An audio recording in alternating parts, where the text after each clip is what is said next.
Hello, and welcome to Pures of Eternity. Let's continue our adventure, shall we? So last time, we took down their High Abbot. He was not really a big challenge, I'm on the trail. but might prove more of a challenge is these guys we're gonna get now. Go get him. I'm Paralyze as quick as you can.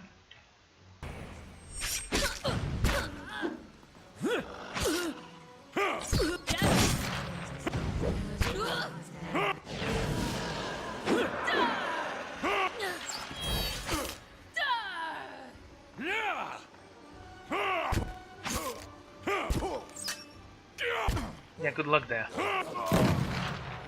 Well done. They don't even break a sweat here. Quiet.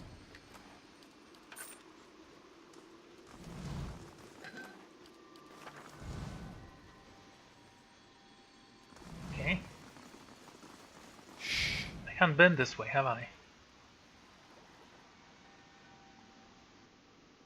I'll tinker with that. What could go wrong? All done. Cool.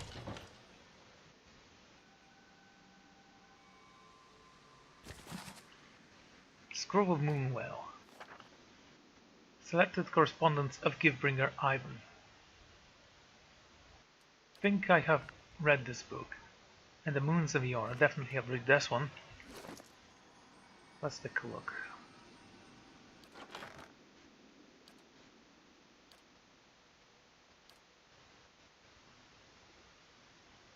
Titan Moons. No, not this one. The Moons of Yora. I'm pretty sure I've read about the moons. That there were two moons. A bigger one and a smaller one.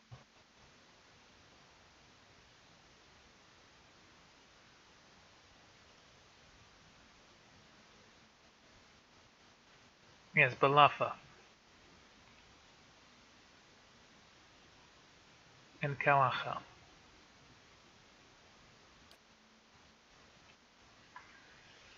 Well, I'll read it again at some point, I guess. That's a lot of books from you, mate.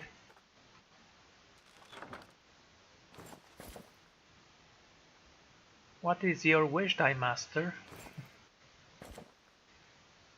But honestly, she does look like a genie with this. Take a look at that. Careful. Wow.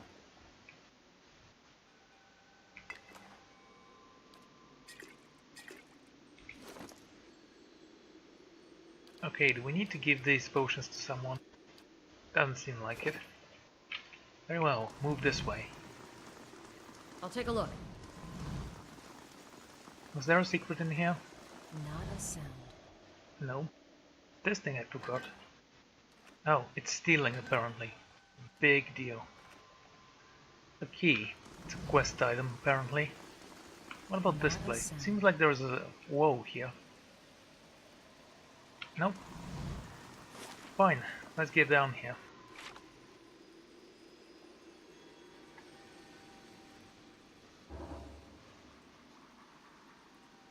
Oh, a supplement who needs escort or money. How grand. Just pay it off. Let's move up.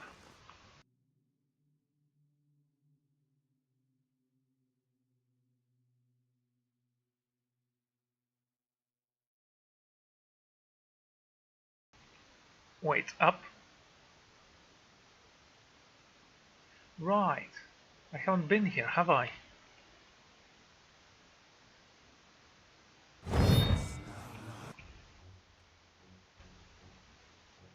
Okay, try to stop this guy. And you, this one, help him. Help with this one. And you with this guy again. No, wait.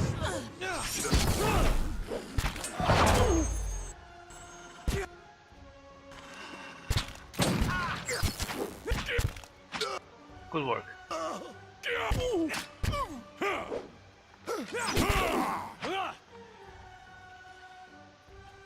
Paralyze it if you will.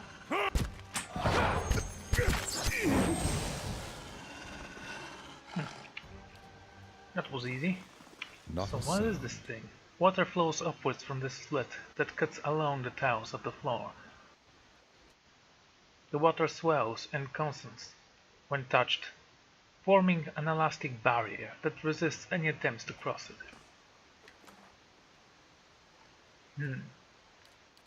Very well. We shall not even try. An exceptional polearm and a fine water step. Wow, that's a downgrade. A huge downgrade of that. Pearl and turquoise. Turquoise. Not a sound. Just be careful, okay?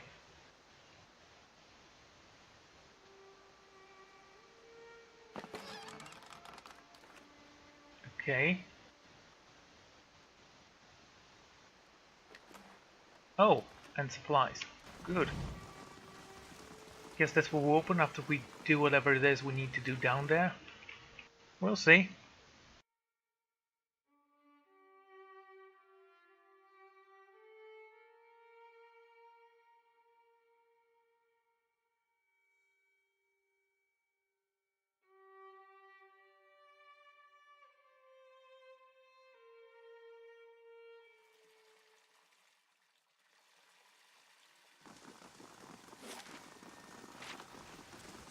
So this is the way down. Let's move out. Oh dear, oh dear.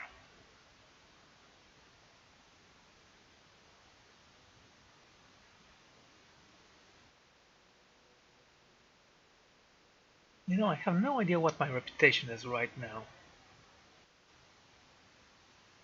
I guess I'll have to take a look later.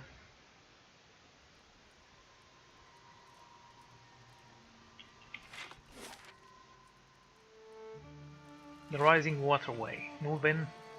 Shouldn't be any troubles here.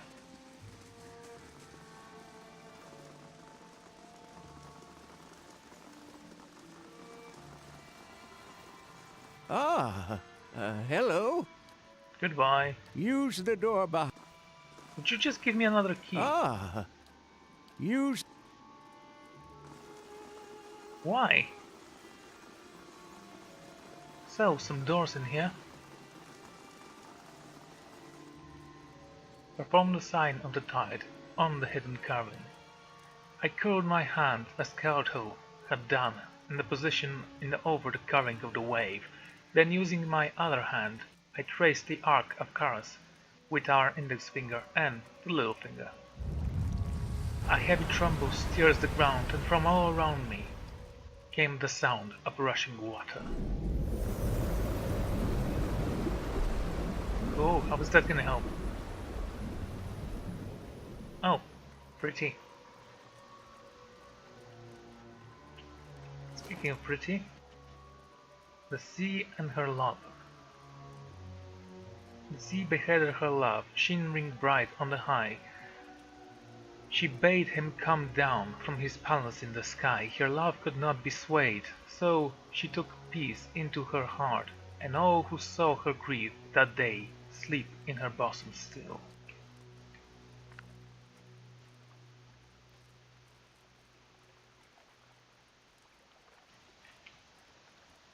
Tides and Moons. The Moons of Eora. Pretty sure we read that. Anyway.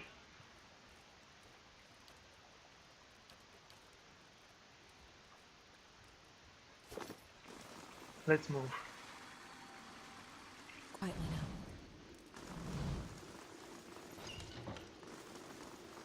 Quiet. Yeah, just be quiet, okay? Embodied in this deep, semicircular slab is what looks to be a vessel of a sparkling of holy water. In the context, however, it looks more like a lever. There are images engraved on the wall behind it, one of the rising wave, one of an open gate. Let's drown them. A faint trickle of the water is audible at the edge of your hearing. It grows steadily into a roaring torrent.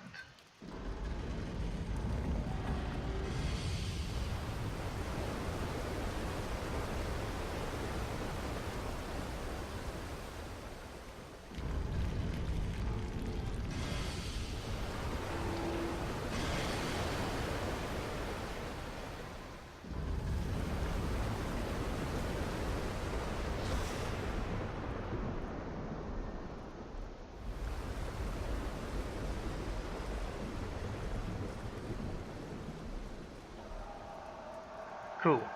Human voices echo throughout the stone halls, pleading, gurgling, screaming. And then, silence. With the click of the machine released its hold on the strange rod, I packed the vessel away. They chose this life. You ended their misery. I'll take a look. It's hard to feel like we did right.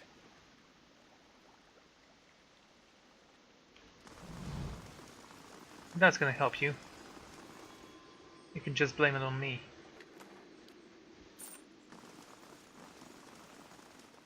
Andro's witness added to the stash. Haven't seen you before, have I?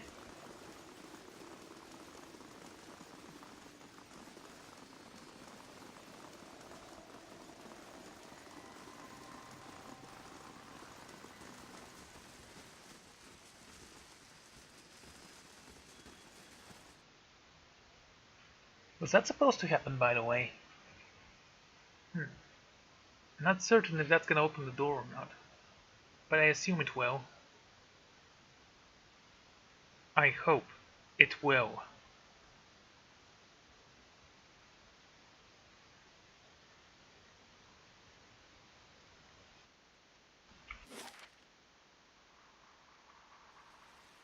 The Requery, move in. Tidal wave, Chamber of the Fallen Moon. Perhaps there's something I have to do there. Let's go up and see. If the door's not open, I'll come back and figure it out.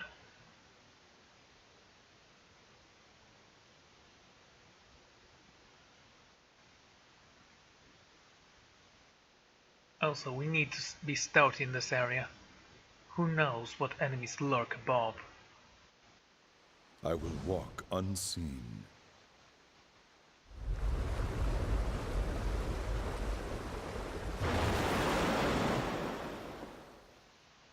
Do I need to rest?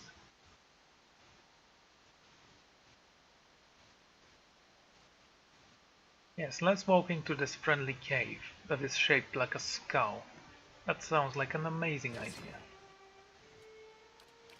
Yeah, we have one of those. Do we need to place anything in the inventory?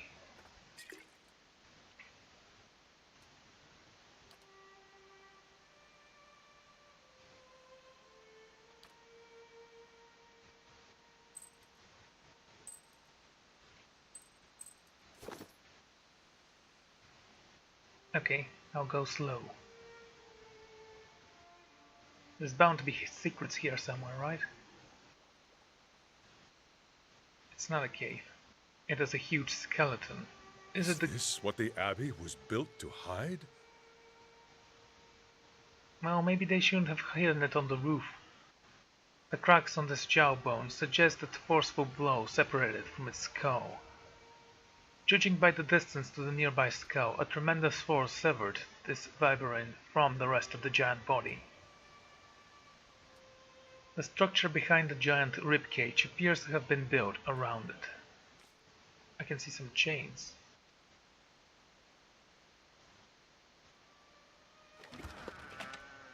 A scale armor, and it's exceptional and standing next to a sapphire. Berries. Okay, we have so many options.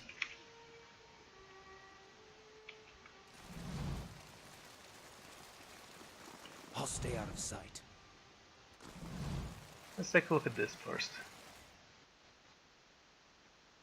Lodged between row of crystalline rock, a large fragment of metal purports.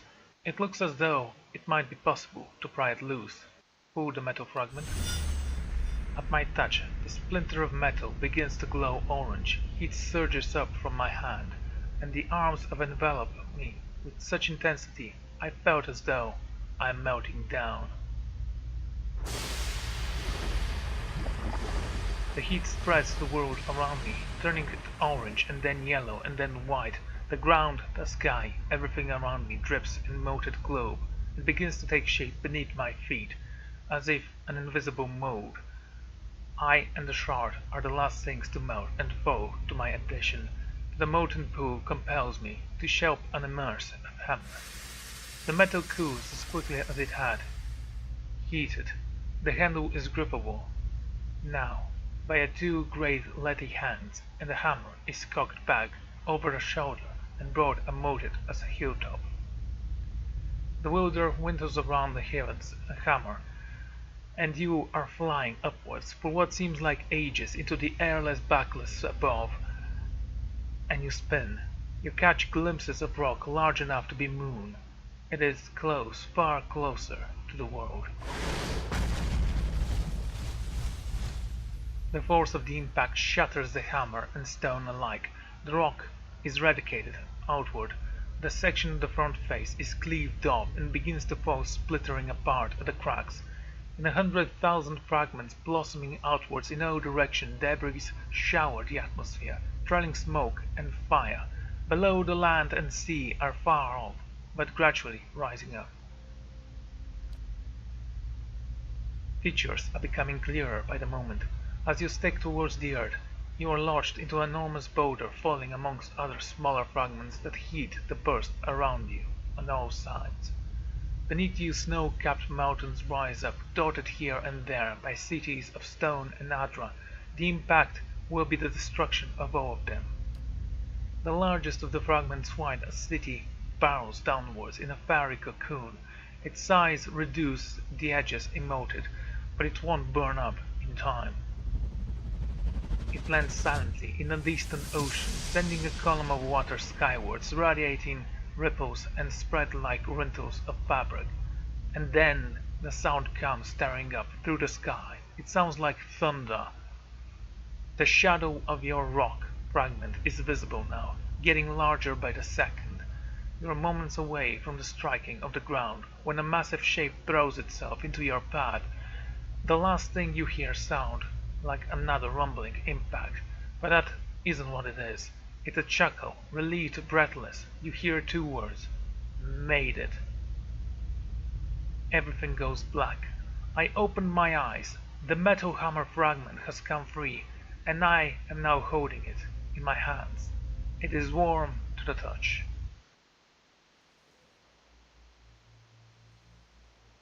The air around you is suddenly turbulent, painful. A cold, damp wind whims your face, sad crystal collect in your nostrils. The creases of your eyes, the floor below you, becomes blur gray and glassy, jarring, rolling. When you fall, you crash through the water. Violent waves hurl in your spin. Something sitters around your ankles, seizes you with incredible strength, drags you down into the slithery depths. This is very good. When the pulling stops, you are hovering at the center of an endless blue abyss. You can see neither the surface nor the floor. You seem to be facing downwards, but there is no way to be sure. A voice sounds from everywhere at once, and the immense pressure wave of each utterance sends you reeling. Deceitful wretch! Grave robber! You who dig for that which you did not bury, speak! Explain yourself and be judged.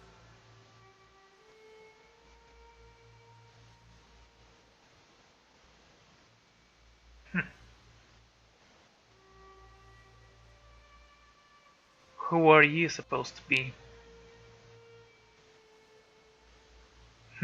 Should I? Yes. Who are you calling a wretch, you wench? Your actions speak for themselves. The battery opened. The forge ignited. You set free souls that hid from me, that stole from me and evaded my judgment. The dwarves sealed their own fate. The forge was meant to be forgotten. And now, here you are again, denying peace to the buried. The turbulence around you calms. Settles with slow exhalation, and the vast dark seascape beyond the murk fades in. Rays of light trickle down from the far above onto the green gold columns of a kelp that rise from the depths away, back and forth in the current. Fish and mollusks patrol them in groups of hundreds and thousands. The nearest pass you with watchful eyes.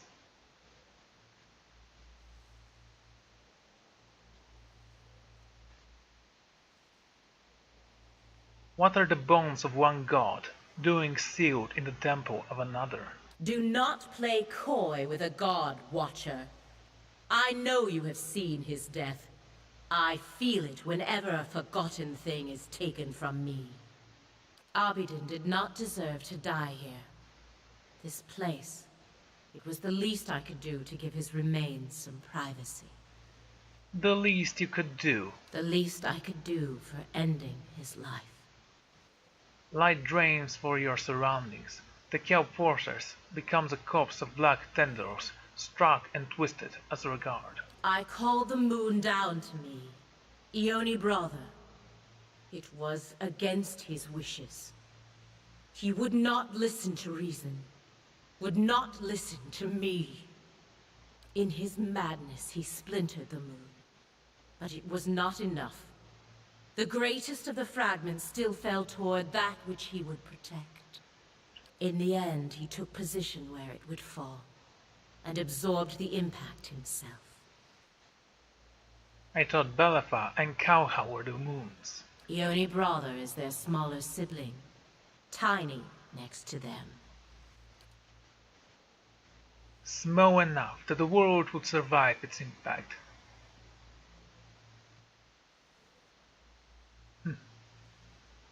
You make it sound as though you were the sane one. The other gods knew what had to be done, but they lacked the will to go through with it. Even gods have their attachments. To erase all knowledge of such a grand thing required unthinkable devastation. The Eastern Reach, Deadfire. Mine was the only solution. When I called down Ioni brother, they remained silent.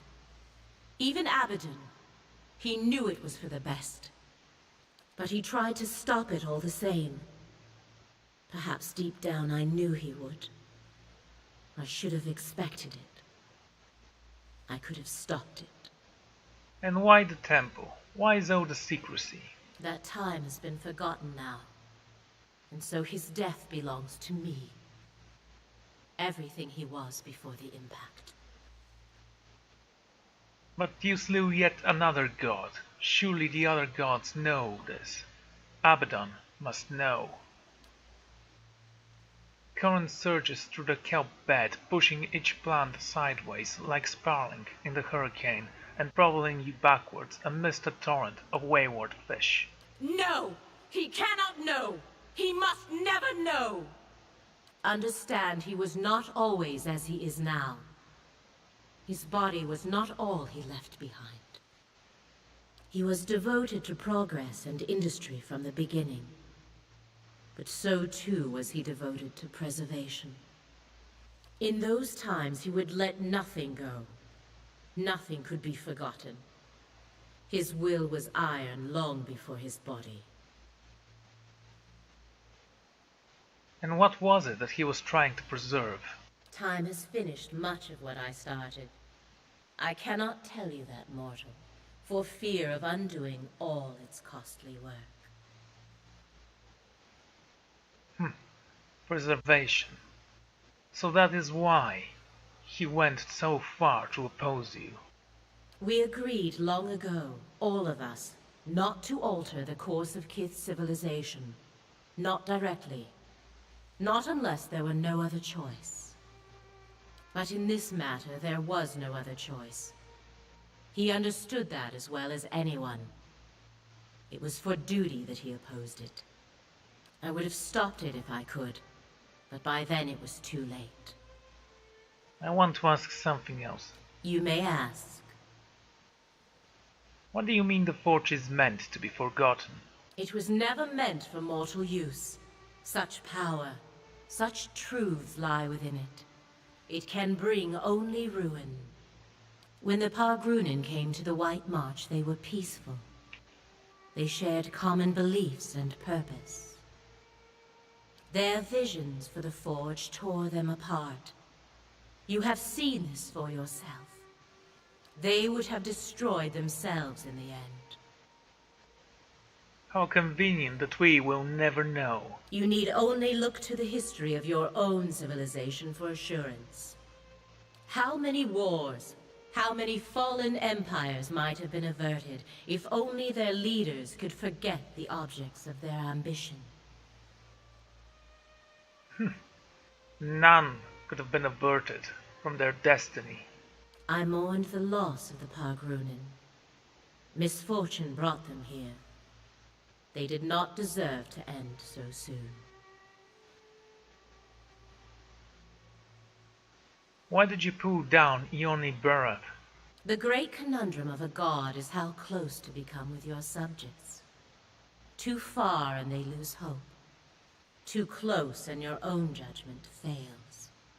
Civilizations are meant to ebb and flow. Allow them to persist for too long in power or knowledge, and you invite catastrophe. There was a time when we let our sympathies get the better of us. When memories were allowed to persist that should have been washed away. The other gods could not be moved to act. I did what had to be done without them. You were too close to a civilization. Which do you speak of? I speak of what is forgotten. I failed that day, but my purpose was achieved in the end. I will not dredge up the memory to satisfy idle curiosity. The army that destroyed the dwarves, the Eyeless, are they yours? What the world casts aside, I take into my care. A thing may be forgotten, but it is never alone as long as I am here. They were lost children, abandoned, fixed on a purpose that no longer had meaning. I took them in, gave them new purpose. I did not create them, but yes, they are mine. And what is this purpose? Some things that are forgotten must never be remembered. You did not answer my question. Not merely for the benefit of those who forgot, but for the entire world.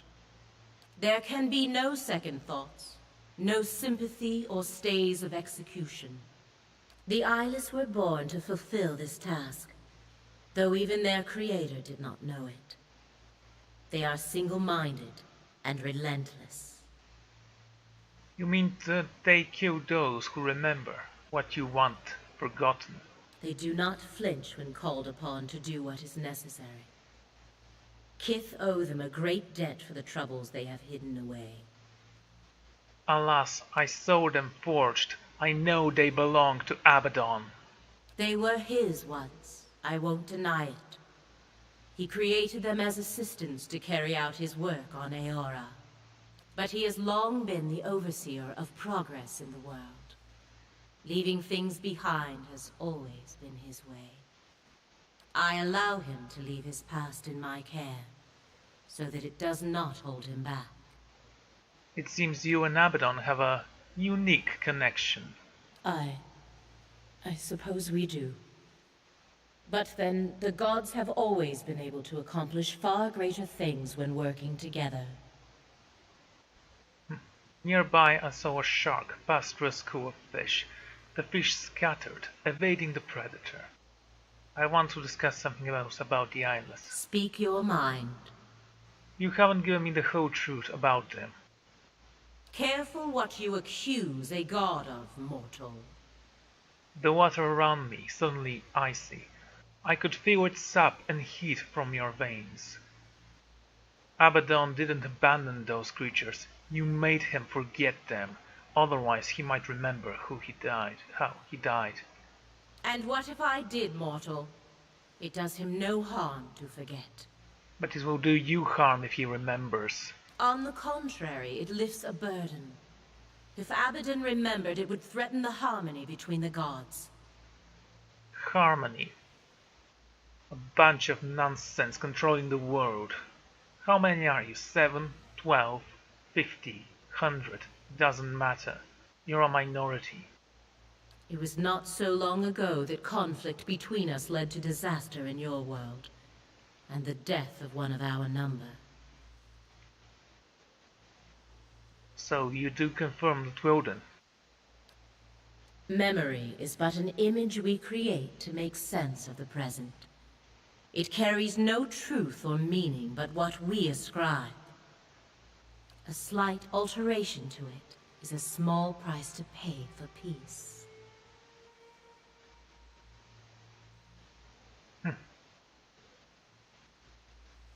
It's wrong to deceive him. I expected better from a god. Memory deceives. It distorts. It reimagines. This is no different. The peace between the gods is already fragile. It will not withstand another shock. You may ask. You say on one hand you had to go down Ioni Bereth, yet on the other that you would have stopped it for Abaddon. The death of a god is a calamity. You are living in the aftermath of one such death. Surely you can understand. You said sympathy cannot get in the way. What about yours for Abaddon? He deserved better. Of all the other gods, he was the only one who acted, who held to his convictions. The goddess of relentlessness must have appreciated such a quality. Yes. I admired him for that.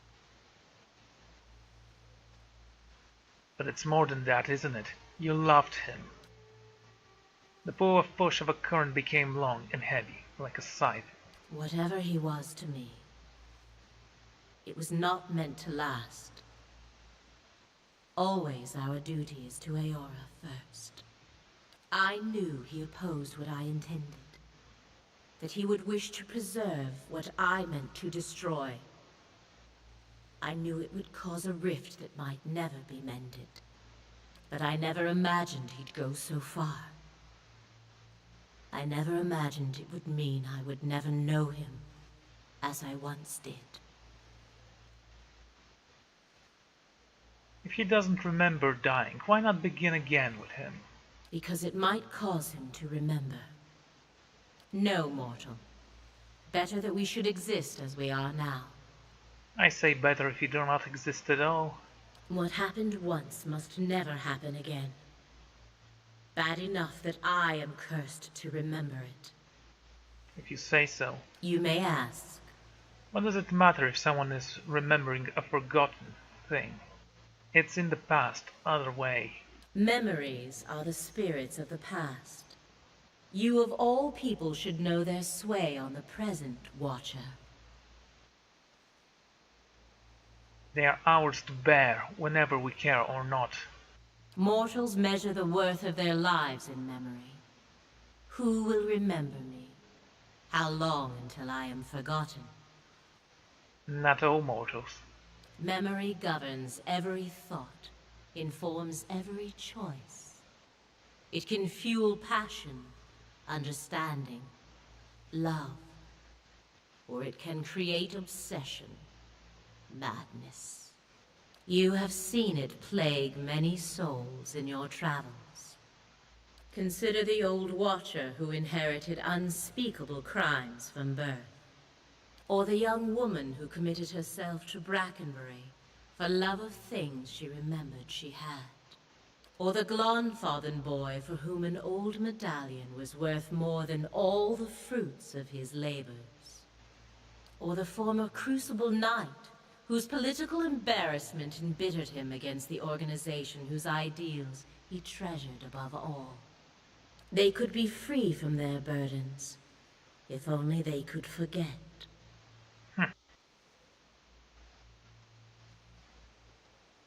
Their problems go deeper than remembering.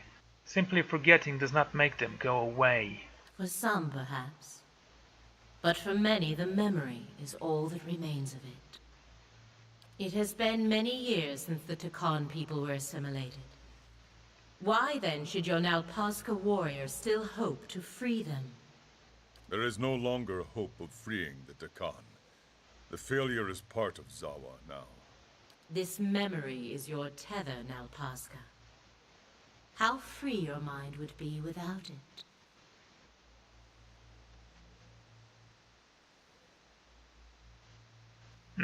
Zhao has suffered at the hands of his memories.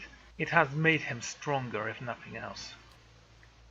Zhao smiled faintly and nodded back, seeming to think on my words. Even when problems have run their course, memory can be the stone that sinks you into the abyss. I'm still not certain that I agree, but there is no point in this.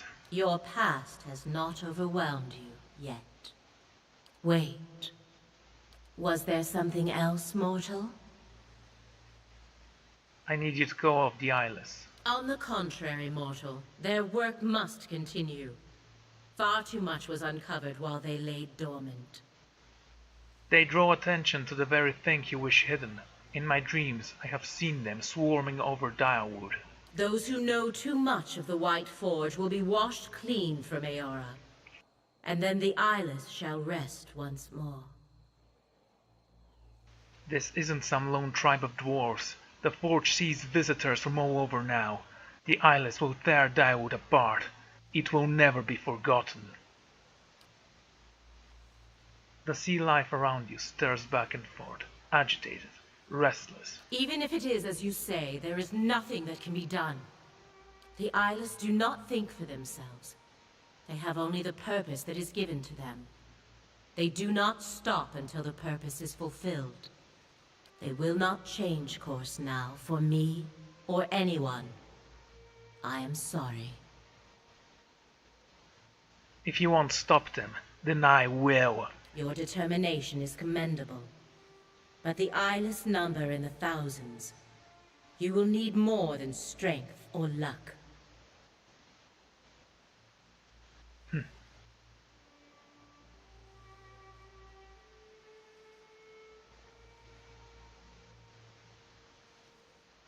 I will sacrifice every life from Starward to Cadnua if need be.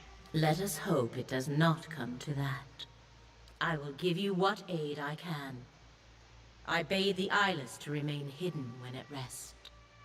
They are gathered in the hollow of a great rock, splintered from Ioni Brother. It lies in a flooded crater known as Kairin's Scar. Know too that they were built to answer the call of their master's hammer.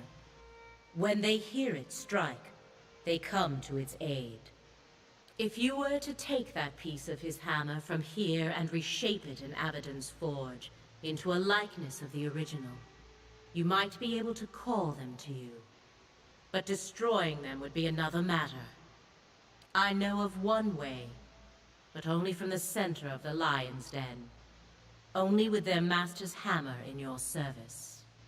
If you can do all this, if you can reshape what remains of Abaddon's hammer and bring it inside their lair, I can instruct you there on what you would need to do.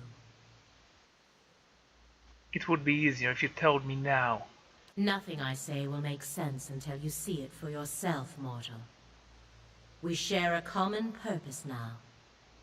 I will see you through it when the time comes.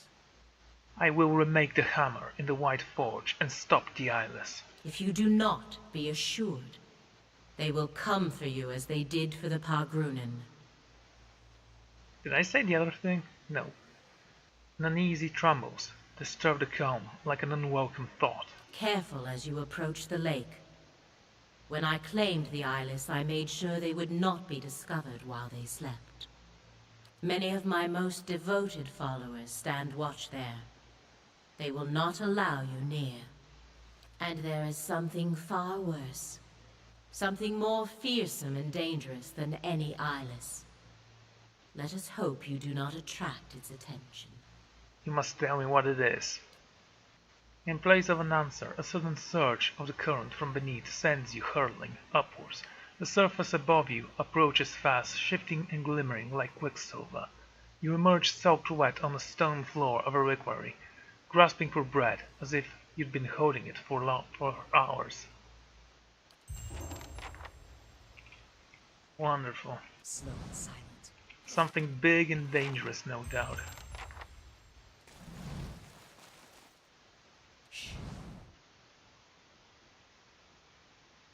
Layer of the Iris, new quest. I have to be very careful with these places.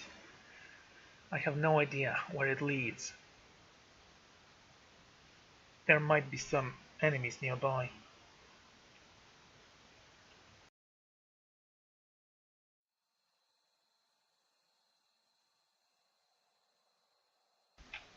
Okay. A major adventure that expires in a day. Hey Kiana, new adventure for you, go.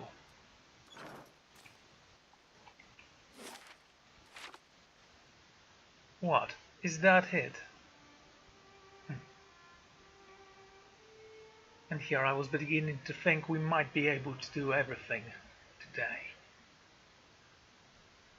Well, if a god won't stop its mess, I guess I will have to clear it myself. And where do you lead then?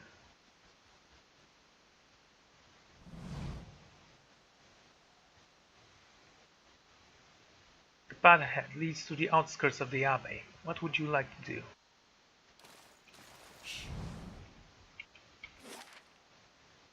Okay, and where do you lead then?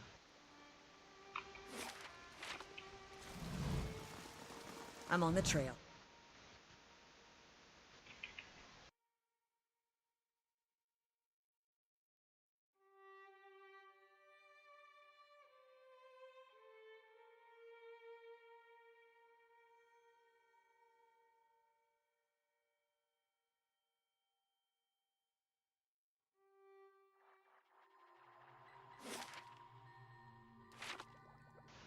Wait, really?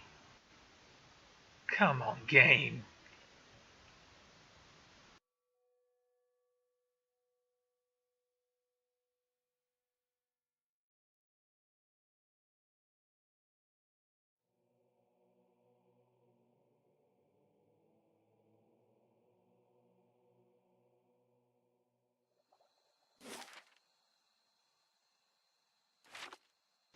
Let's go directly to the forge then.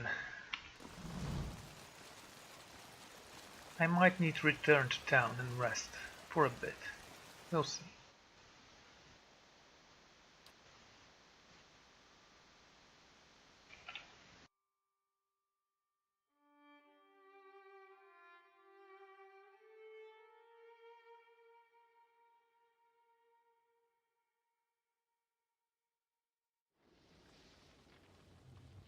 Okay, move here.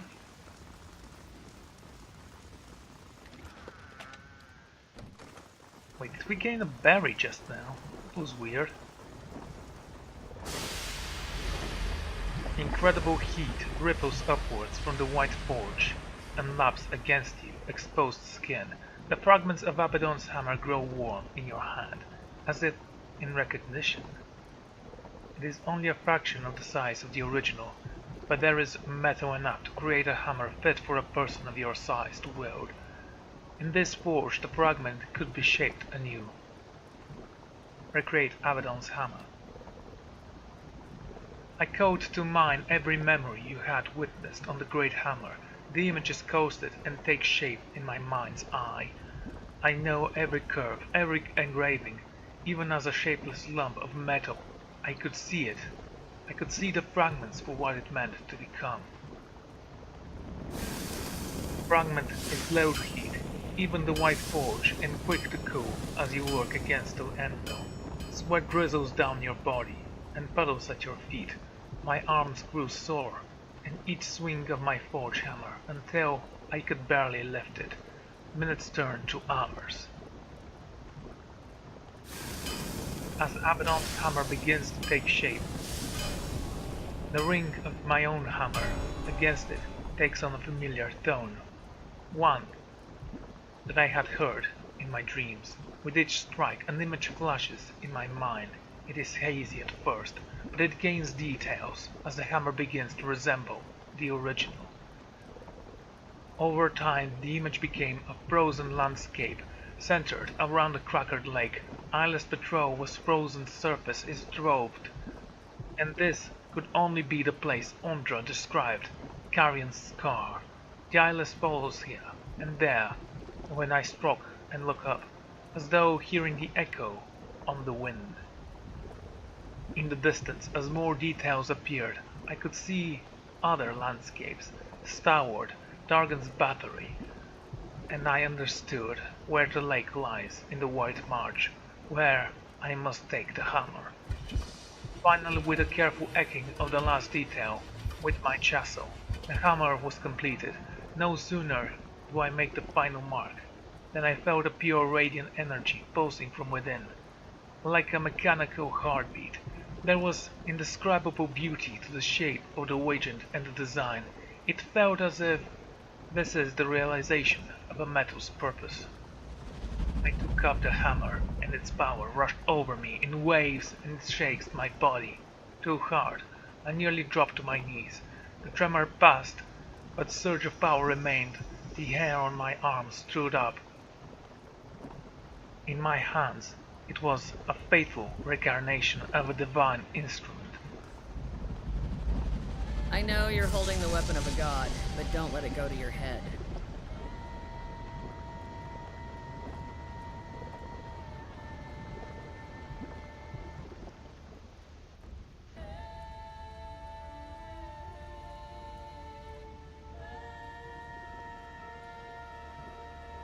I've heard enough. The sound of an argument reached me from the stairs. Darian marched into the room, arms crossed, while Worgen bound along behind him. She's right. We've got to fight together.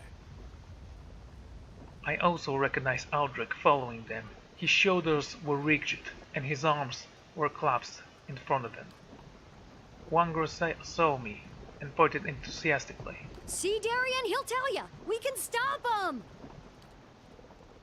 Tension crackled in the air.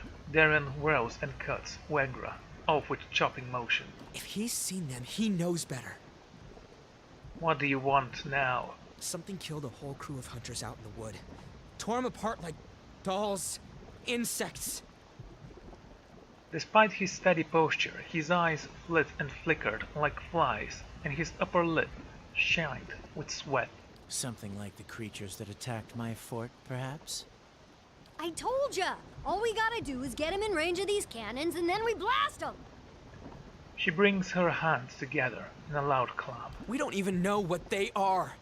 I know what they are. What they are isn't important. What matters is that they will destroy us, and more if they aren't stopped. At last, some sense. Will you listen to him, if not to me? What's your plan for dealing with them exactly?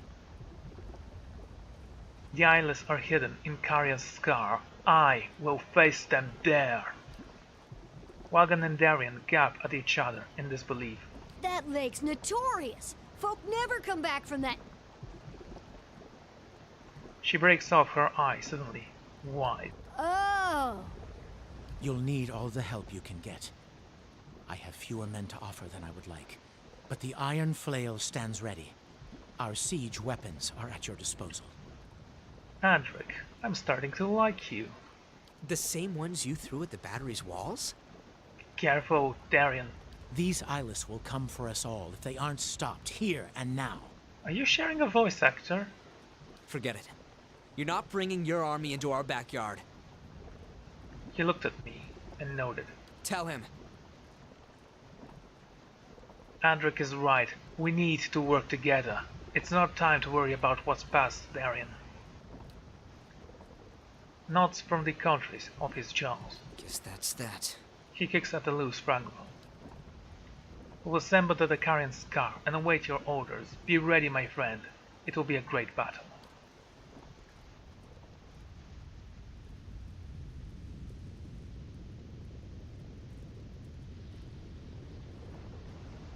Ahem. What? You know, those heavy cannons you fixed might come in handy. She gained a mischievous twinkle in her eye. Darien started to groan, and she held up both hands. Hear me out. Karen's Scar should be just in range for those guns. You just point out your target and I'll do the rest. This might actually be very fun. If those things are on the move, we don't have much time. Good luck. I hope you know what you're doing.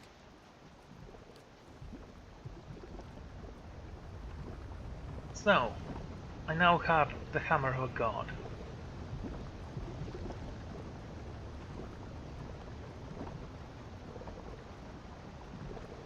You can call for Red Saren's aid by using the Burning Pitch Trebuchet ability in the Carrion's Scar.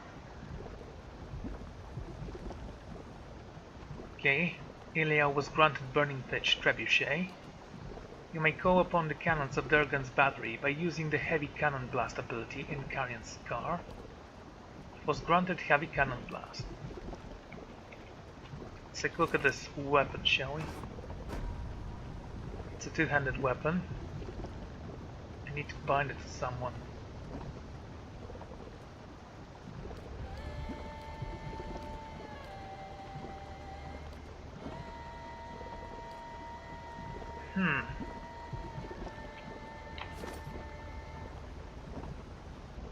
I could bind it to him actually. Might 16. Or I can bind it to Kana. No, I could give it to you.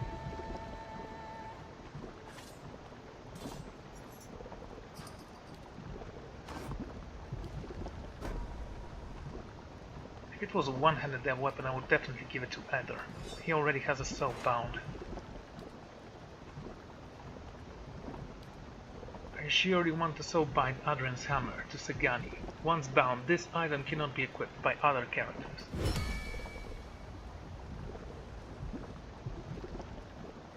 Use the hammer to destroy the army of the Eyeless Carrion's Scar. Okay, what do you do actually? Damage 25 to 36 crush damage. Accuracy versus deflection. Legendary accuracy. Plus 55 damage plus 4 might. Huh.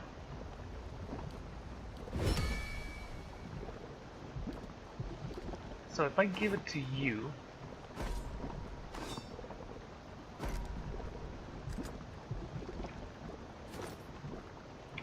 might, just a second. 14 might.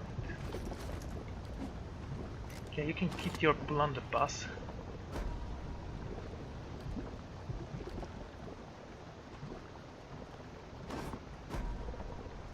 The accuracy of that thing is amazing. 94. If I give it to you though,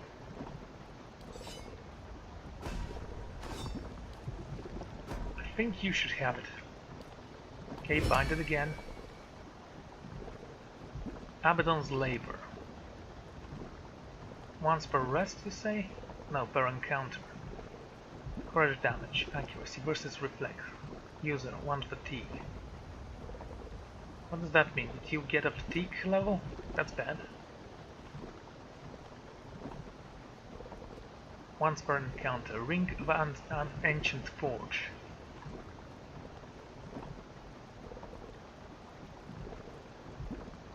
Area of effect, stun for 10 seconds.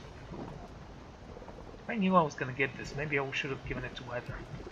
You know, it's a pretty decent thing, this thing.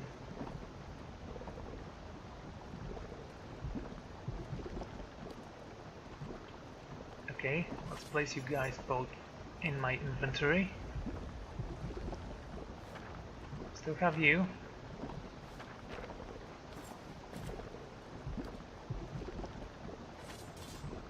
Give me my sword back. Wish I could so bind myself to this weapon.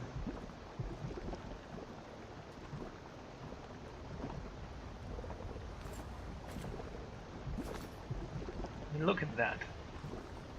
Looks awesome. And again, if it was a blue flame, I would like it even more. Or even a white flame.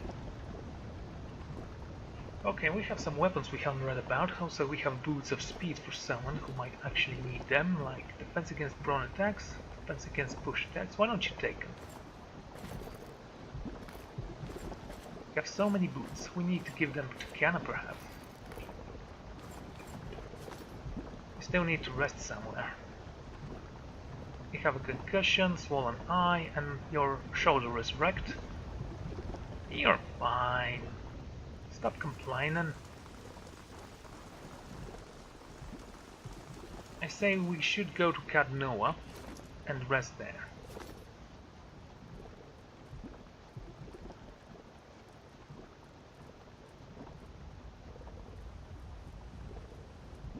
Go to the front gates.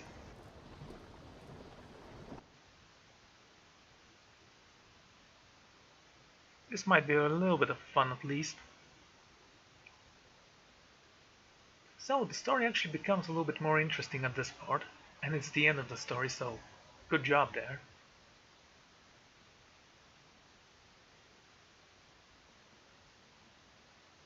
But honestly, let's think what we did about this. We did some bounties, and the main quest was go to a fort because there were attackers, and then we had to fight warrior monks because they were helping a god who was trying to destroy the world because, of course, gods don't know what they are doing most of the time.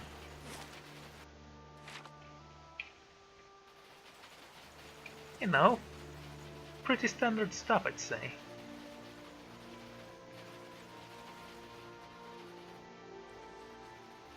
Let's go to Cadnoa. Also, this is the cave. Okay, doesn't matter.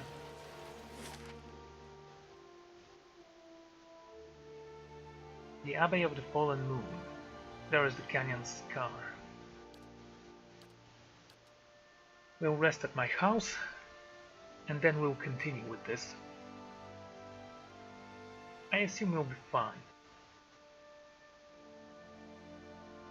Let's read about the two moons since we are here. I mean, I do know about them.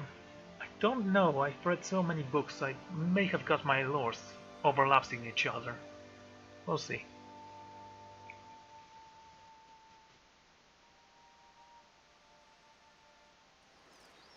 Not as beautiful as the Anguithan ruins near my home, but your fortress is impressive in its own little way. Azura is back. Yeah, impressive. Look at that. Hanged man. Can we just get them off?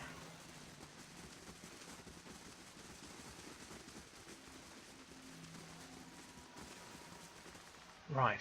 Let's read the book. Or maybe one of the artifacts.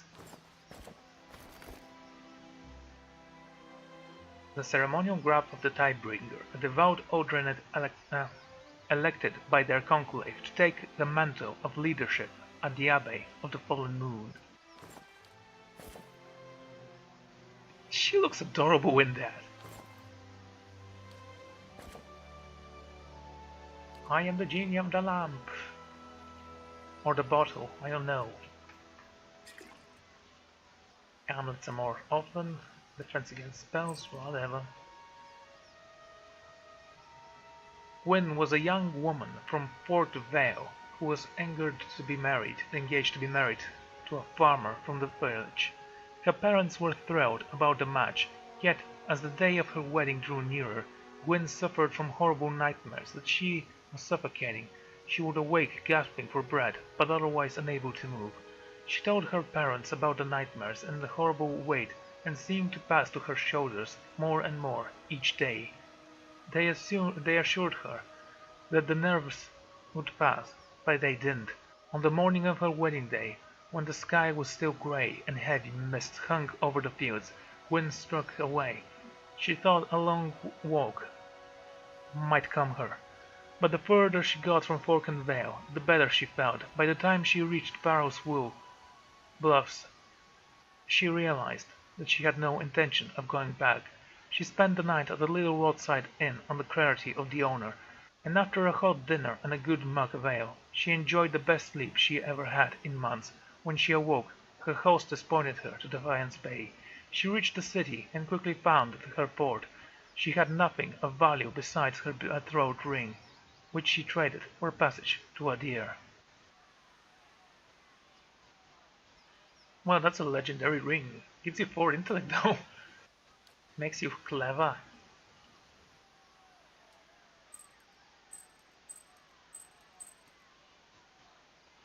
Why don't you take that? Let's see, how much is her intellect? 23. Take it off, it's 21. Why so much? Old Valia, Unwavering Resolve, base 18, of course that makes her incredibly intelligent. Yeah, you can wear that.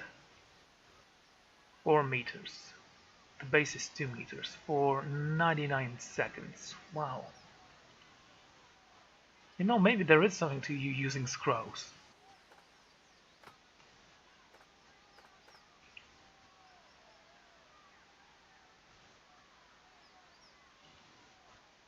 Okay, let's see. So, 4 meters and something a little bit. And you become 435. You know, it's not that big of a difference, and she does gain will bonuses. Turban though is completely useless for her now.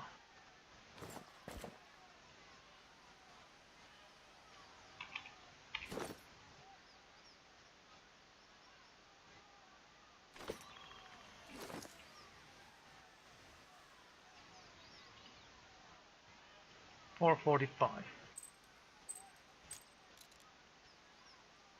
435. Oh, it's even less. Great. Get out of here. Okay. Speed minus defense against dominated. Grants martyr on unconscious. Exceptional. Right, let's read about the 2 moons. The moons of the aura. Look up into the night sky and you'll see the moon Belefa. Will be gracious and persistent. She remains forever in view, but also forever out of reach. What many people do not know, however, is that our world is actually orbited by 2 moons. Well, they were 3 once. Balafa and Kaudaha. Balafa, hanging low and large in the sky, Balafa travels swiftly in her race around the world, compelling an orbit in about 18 days. This is approximately the speed that can cause extreme tide conditions in some areas, making the sea shift so quickly and rise to the height that there are some beautiful coastal areas that are virtually uninhabitable for a good portion of the year. Before we learn the truth behind the cause of the tides, legend held that Audra, the goddess of sea, was in love with the moon. When she saw it in the sky, the tide, great waves, the violent storms that happened, were her attempts to reach it. But this is why the moon is formally called San Balafa, or Ondra's Balafa, the beloved of Ondra. Kaudaha, 315 years ago. Yes, apparently this book doesn't have a data, so it will always be 315 years ago. The Grand Empire of Yliel suffered from a terrible storm and terrifying high and low tides. Records show that same thing was happening in Adir and several new Adirian colonies along the Daewodian coast, when completely destroyed by storms and high tides that engulfed the settlements. At that time, during the eclipse, Galafata astronomers spotted something small orbiting near the edge of Balafa. After much study, they realized it was a small satellite with an extremely irregular orbit. They called it Kaudaha Death, or the Black Runner. Since it is smaller than Balafa, it doesn't have much effect on the world, but when it aligns with Balafa's orbit, it wreaks havoc on the tide and weather everywhere. This happens with an erratic frequency and severely of any tide, been dubbed Lover's Tide. Kaudaha has been rowed into the Audra's mid. When they are both inside, her desire to reach them is increased tenfold, which is what causes the terrible weather. So let me get this straight. Thanks to science, we actually have a little bit of extra for our religion. Wow. That's incredibly counterproductive, isn't it? Anyway.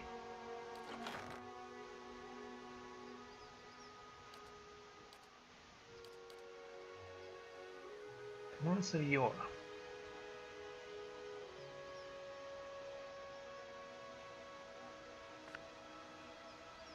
Yeah. Okay, let's rest. Give me that constitution and athletics, thank you very much. Right, so this is where I'm gonna end the episode. Thank you all for joining me. and I'm gonna see you all next time. Goodbye.